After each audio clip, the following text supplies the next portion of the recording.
Tubes. This one's not going to be much of fixing.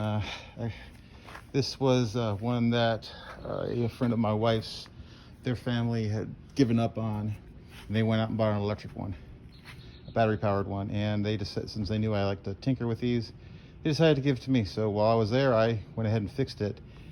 It was just a carburetor clean, and I went ahead and serviced the air filter, sharpened the blade, power washed it, and this thing is fine now.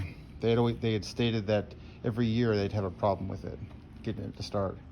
So without further ado, here's the start on this yard machine, self-propelled.